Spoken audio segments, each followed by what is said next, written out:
ఈ వాక్యాన్ని చదువుకుందాం. కీర్తన గ్రంథము 9వ అధ్యాయము 9వ వచనాన్ని చదువుకుందాం.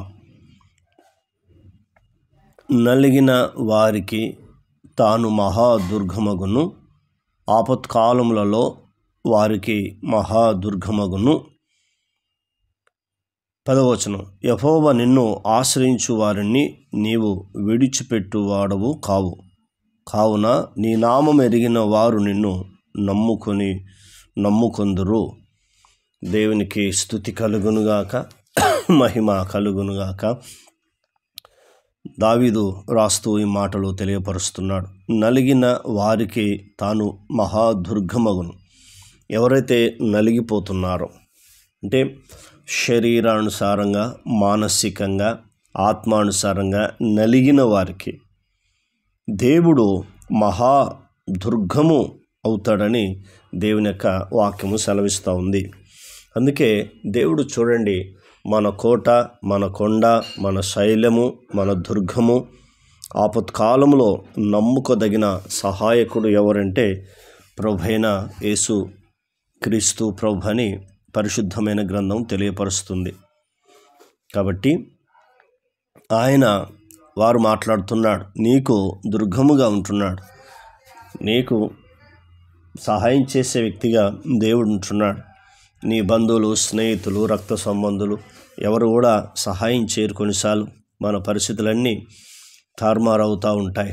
కాబట్టి ఇవన్నీ పోవాలంటే మన ఆత్మీయ జీవితంలో దేవుడు ఏమై ఉన్నాడు, ఆయన ఎలా మనకు సహాయం చేస్తున్నాడు మనకు అర్థమవుతుంది. వింటే మొట్టమొదటిది దుర్గమైన దేవుడు అని మనకు వాక్యం చెప్తుంది. ఎప్పుడు దుర్గమైన దేవుడో మనం చూద్దాం. 46వ కీర్తనలో దేవుని వాక్యం ఈ రీతిగా రాయబడి ఉంది. ఎప్పుడు దుర్గమటైనా దేవుడు 46వ కీర్తన మొదటి వచనం, దేవుడు మనకు ఆశ్రయమును దుర్గమునై ఉన్నాడు.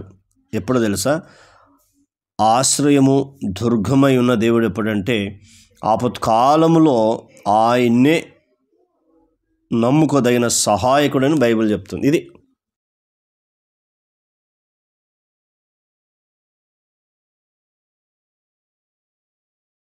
పరుస్తూ ఉంది. అర్థమవుతుందా? కాబట్టి ఇక్కడ కూడా అది చెప్తున్నాడు, ఆపత్కాలంలో వారికి మహాదుర్గమును. 2 చెప్తున్నాడు, నలిగిన వారికి మహాదుర్గమును. ఎవరైతే ఆపతుంటుందో వారందరికీ మహాదుర్గముగా నేనుంటానని దేవుడు మాట్లాడుతూ ఉన్నాడు. నిజమే, ఆపతొస్తున్నప్పుడు దుర్గం అంటే మనకు ప్రొటెక్షన్, సెక్యూరిటీగా ఆయన కాపుదల, ఆయన భద్రత, ఆయన ఒక సంరక్షకుడిగా, ఆయన కాపరిగా నీతో నాతో ఉంటాడని వాగ్దానం చేస్తున్నాడు. మూడోది నిన్ను ఆశ్రయించు వారిని నీవు విడిచిపెట్టువాడో కావు. అంటే దేవుని ఎప్పుడైతే ఆశ్రయిస్తున్నావో దేవుడు మనని విడిచిపెట్టేవాడు కాడని పరిశుద్ధమైన గ్రంథం చెప్తుంది. నువ్వు ఏ మనుషులను ఆశ్రయించినా కూడా నిన్ను వాళ్ళు విడిచిపెడతారు. కానీ దేవుని నువ్వు ఎప్పుడైతే ఆశ్రయిస్తావో దేవుడు నిన్ను విడిచిపెట్టువాడు కాడని పరిశుద్ధమైన గ్రంథం మనకు తెలియపరుస్తూ ఉంది. మూడోది తర్వాత ఇక్కడ మాట్లాడుతున్న మాట, కావున నీ నామం ఎరిగిన వారు నిన్ను నమ్ముకొందురు. అంటే దేవుని యొక్క నామం ఎవరైతే ఎరిగి ఉంటారో వారు ఏమవుతారంటే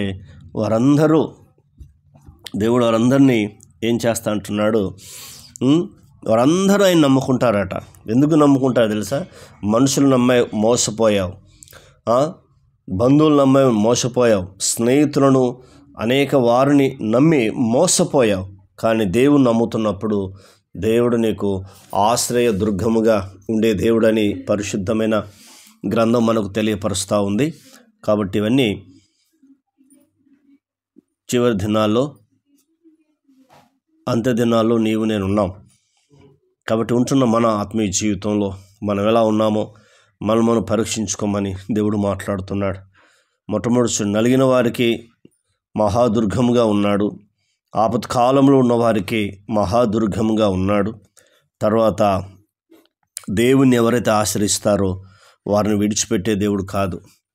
మనని గమ్యానికి చేర్చే దేవుడు. ఎందుకంటే ఆయనే మార్గము, ఆయనే సత్యము, ఆయనే జీవము. కాబట్టి నిన్ను నన్ను ఆయన ఉన్నతమైన స్థితిలో ఉంచాలని ఆశపడుతున్నాడు. తీర్మానం చేసుకుందాం, దేవుని అడుగుదాం, దేవునికి మనం కృతజ్ఞతలు స్తోత్రములు చెల్లిద్దాం. కాబట్టి ఆయన నమ్ముకోదైన సహాయకుడు, ఆయన దుర్గముగా ఉంటానని నీకు నాకు వాగ్దానం చేశాడు. ఈ వాగ్దానాన్ని ఎత్తిపట్టి ప్రార్థన చేయండి. నీ సమస్యలు ఏవి కావచ్చు, నీ బాధలు ఏవి కావచ్చు, ఎలాంటి ఆపదలలో నీ ఉన్నావో, ఎలాంటి సమస్యలు ఉన్నావో, అది ఏదేమైనా దేవుడు నిన్ను కాపాడుతాడు. ప్రార్థన. కన్న తండ్రి, నీకు వందనాలు. విన్న మాటలు బట్టి నీకు వందనాలు. నలిగిన వారికి మహాదుర్గముగా ఉంటానని వాగ్దానం చేశావు. అలాగే ప్రభు ఆపత్ కాలంలో మహాదుర్గముగా ఉంటానని వాగ్దానం చేశావు. ఎవరైతే నిన్ను ఆశ్రయిస్తారో వారిని నీవు విడిచిపెట్టే దేవుడు కాదని మాతో వాగ్దానం చేశావు. మీరు చేసిన వాగ్దానం బట్టి మీకు కృతజ్ఞతలు, స్తోత్రములు, వందనములు చెల్లిస్తున్నాం తండ్రి. ఈ మాటలు దుష్టతకు పోకుండా సహాయం చేయండి. ఇక నీ బిడ్డలు అనేకమైన ఆపదతో, అనేకమైన సమస్యలతో, బాధలతో ఉన్నారయ్యా. వీరిని జ్ఞాపకం చేసుకోమని అడుగుచు, వీరిని మీరు ఆశీర్వదించమని అడుగుచు, మా ప్రార్థన విని జవాబు ఇచ్చినందుకు వందనాలు చెల్లిస్తూ యేసు నామములో పొంది ఉన్నాం తండ్రి. ఆమెన్. దేవుడు మనందరిని దీవించి ఆశీర్వదించునుగాక. Amen, amen, amen, amen.